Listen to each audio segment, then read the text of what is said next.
ਪਾਕਿਸਤਾਨ 'ਚ ਪੰਜਾਬੀ ਕੌਂਪਰੈਸਾਂ ਦੇ ਸਭ ਤੋਂ ਵੱਡੇ ਨੈਟਵਰਕ ਪੰਜਾਬੀ ਨੈਸ਼ਨਲਿਸਟ ਫੋਰਮ ਵੱਲੋਂ ਜੀ ਆਇਆਂ ਨੂੰ। ਪਾਕਿਸਤਾਨ 'ਚ 40 ਸਾਲ ਤੱਕ ਦੇ ਲਈ ਕਿੰਨਾ ਲੋਕਾਂ ਦੀ ਹੁਕਮਰਾਨੀ ਹੋਏਗੀ?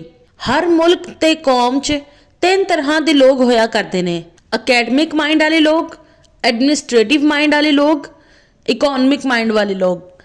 जद कि हर मुल्क ते कौम च हुक्मरानी करन वालियां दे दौर तब्दील होंदे रहिंदे ने।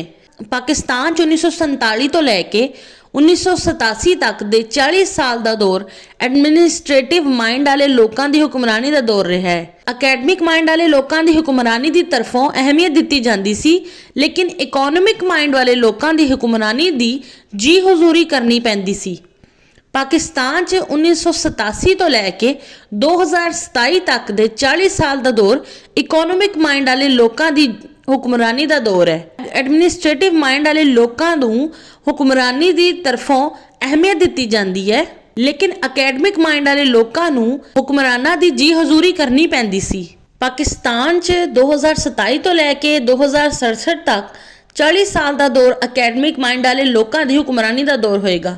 एडमिनिस्ट्रेटिव माइंड वाले लोगों को हुक्मरानी की तरफों अहमियत दी जाया करेगी, लेकिन इकोनॉमिक माइंड वाले लोगों को हुक्मराना की जी हजूरी करना पड़ेगी।